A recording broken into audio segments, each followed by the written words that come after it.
Oh dear, look at all this crap that's on my couch. I don't know how I could live with myself. But in any case, that's the NES, classic Nintendo Entertainment System from 1985.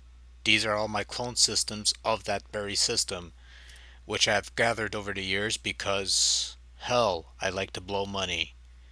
But seriously, what I really want to do, since I have all these clones, let's have some fun with this thing and let's compare the performance of each of these NES clones in comparison to the original and to each other.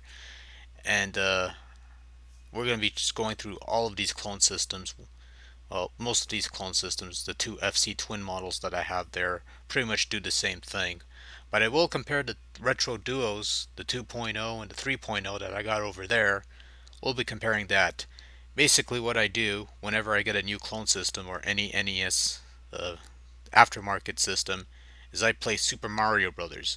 Because when you play Super Mario Brothers, that tells you everything you need to know about the capabilities, the cloning capabilities of that clone system. So I'm going to stop wasting time, and we're going to start off with some gameplay footage for from the original the original Nintendo Entertainment System, and just get that ball rolling, just to give you some basis of what we're working with here. So this is the pretty familiar, pretty standard Super Mario Brothers game, and I'm playing this on the original NES, and I'm using the composite AV wires as opposed to the default RF modulator that the system originally came with, just to get as good of a picture quality as I possibly can. And yeah, this is classic Mario. There's not really much to it. No, we've all played this. Basically, what I'm gonna do for the most part is just play through the game. I'll try to alter the gameplay a bit so it doesn't get completely boring watching me play the same way. Although even when I try to play the same way, it really doesn't matter. So that's the NES. That's the original NES, and that's a little trick you could pull off. If you time it right, you could have that tune play. So next clone we're going to be looking at is the stock NES clone system. Goes under a variety of names. The one I have is the Hyperkin FC Superloader. It's also known as the Retron 1 currently, and also from Yobo, the FC game console. And right off the bat you could tell the sound emulation is kind of off. Really off actually. Not, I don't want to say really off, but it is like it's kind of off. You know,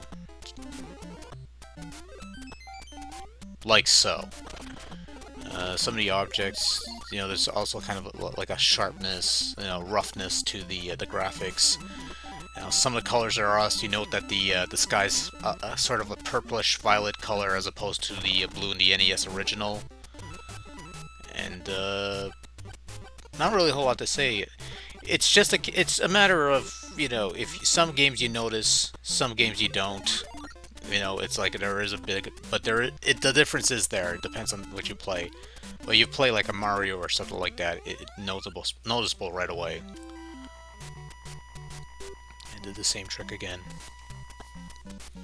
Alright, so next up, we're going to look at the FC Twin from Yobo, which was a 2006 release.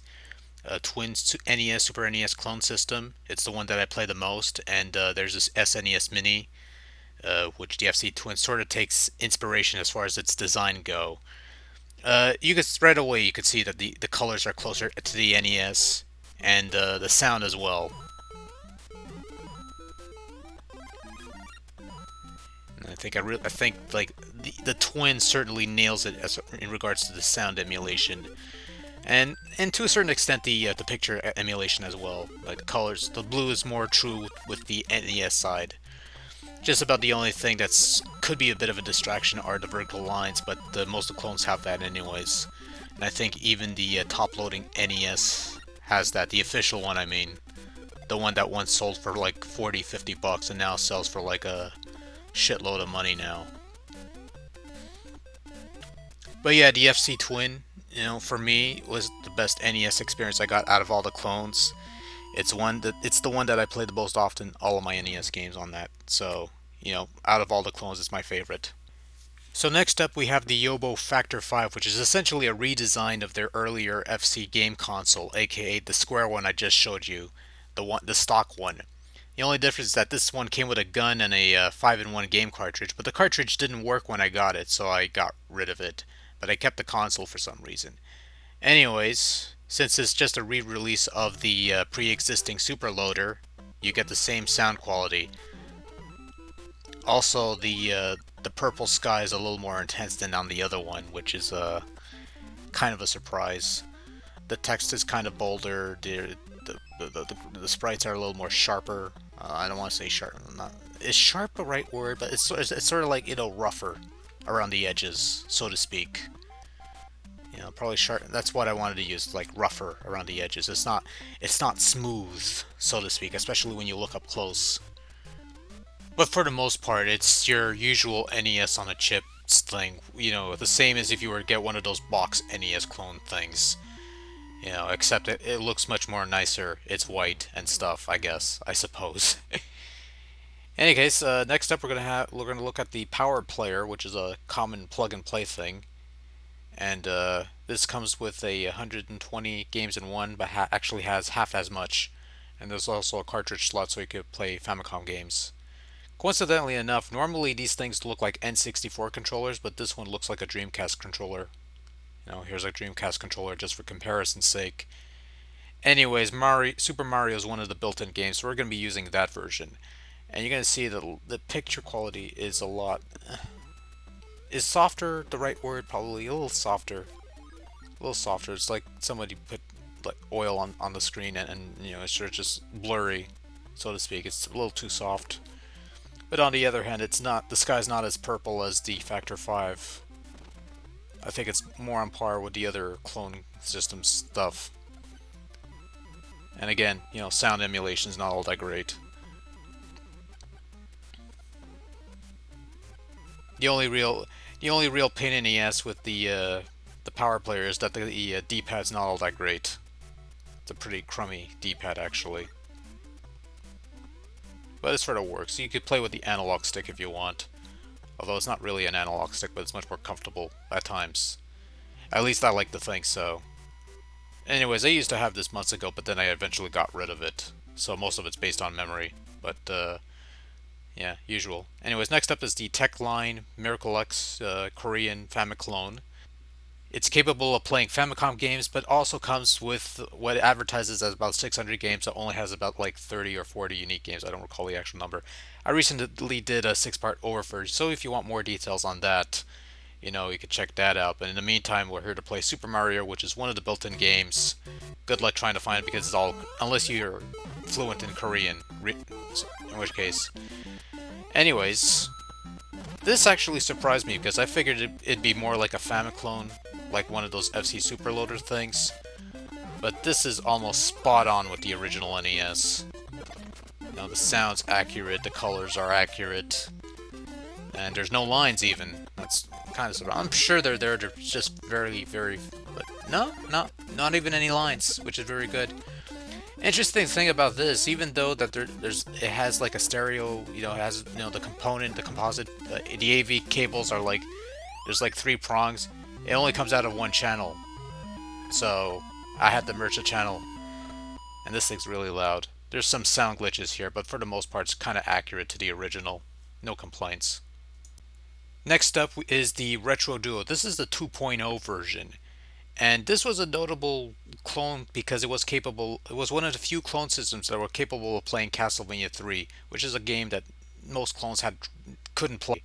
And if you had earlier copies of Super Mario RPG, you could also play that here. So it was an interesting clone system. Would have been a perfect NES cloning experience, except the screen's too dark. And also this problem.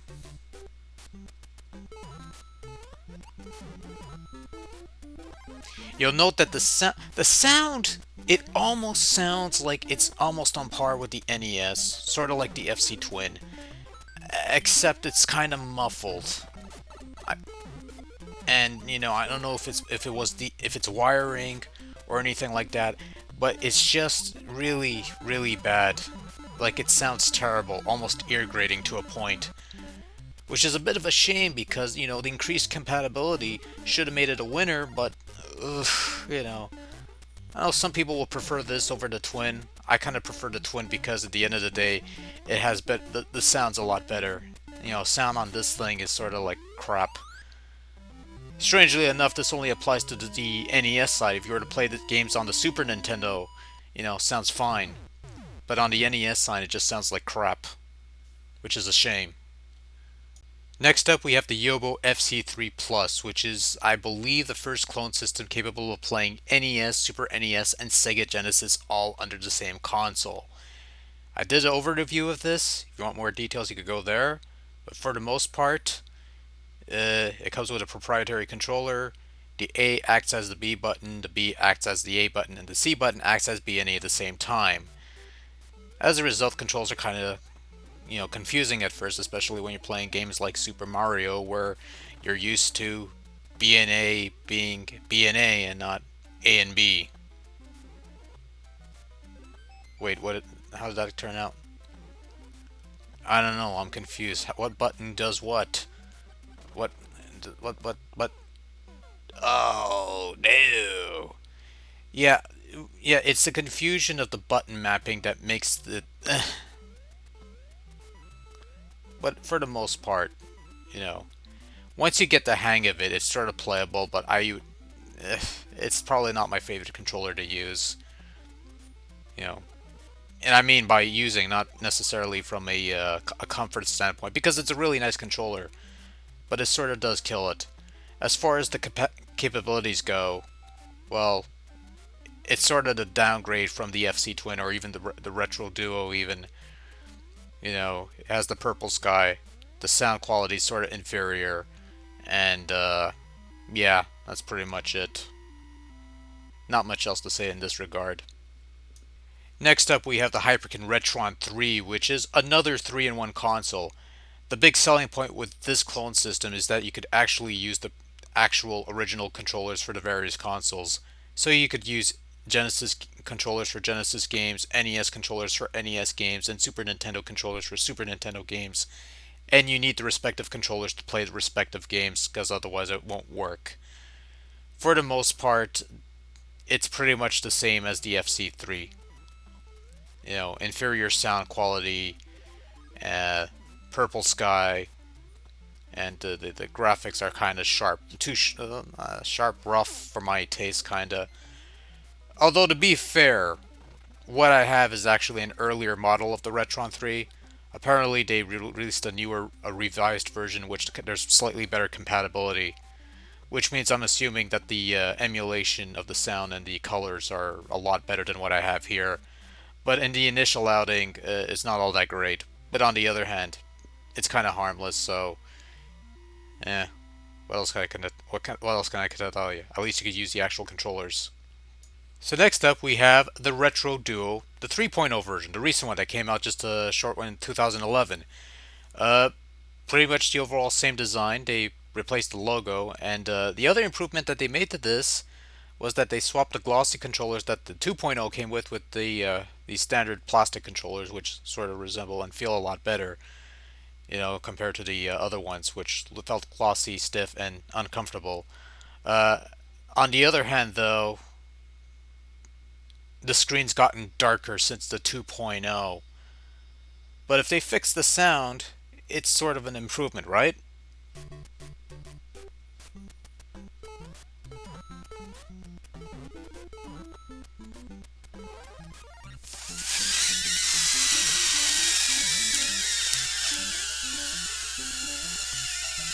Fiddlesticks! Seriously? You re-released the Retro Duo. You had a chance between 2 point whatever and 3.0. You had a chance to really fix it up. All you do is give it a spiffy new controller that's much more comfortable. Yeah, I'll give it that. It's much more comfortable. It's much more playable than the other thing. But you didn't fix the sound. And you didn't fix the picture. You might have made the picture a lot worse, actually. It's just a huge step down. And it's not even worth it for the increased compatibility.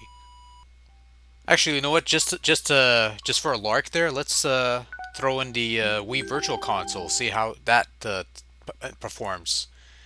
And for the most part, you're gonna get probably the best quality emulation for the most part. You know, graphics are all nice and crisp, sounds on par with the NES. Nice, smooth. And I'm just playing this with regular composite. I can imagine this looking a lot better with S-Video or a component and all that jazz. But then again, what would you expect? It's a goddamn emulator program. So you're bound to get like some good quality out of it. Gee, that was fast. Not to mention, playing this with the classic controller is like nice, really nice. Anyways, we'll end it here, and that was my little comparison video between the NES and its various clone systems and the Virtual Console that I just threw in there for a lark. Now, this wasn't intended to be a shopper's guide or anything like that. I wasn't trying to do mini reviews or anything like that. I wasn't trying to convince anybody that, these clones are better or those clones are better or fuck clones, just go with original hardware. Because quite frankly, if you have the mindset you could not play on clones, then, this video wasn't going to change your mind, nor was it intended to. This was just, for me, it was just a fun little project to take care of because I was kind of curious to see how all of these different, consoles would perform. I did attempt something like this, a couple of years ago when I had fewer clones to work with. But I didn't really like the way it turned out overall. So I decided I was going to redo it, and I was going to find the right time to redo it, find the time and place to do it, and there we go. So those are all the clones that I've had, all the clones that I have. Although by a couple of months down the line, they might be, some of them might be from I have to I had, because I might be getting rid of some of them. I know a couple of people that are interested in getting them, so I just wanted to get a bunch of these clones together, play them, at least play one game. Because that's always a process that I have. Whenever I get a new clone system, the first game that I play is Super Mario Brothers, because that game right there tells you everything you need to know about how it performs as a clone, whether the sound is off or whether colors are off or anything like that. It's usually the best litmus test, so to speak, on how a clone is going to perform, and for the most part, it worked well for me. As far as compatibility goes, that's a different story altogether. Some games are compatible with the clones, some aren't.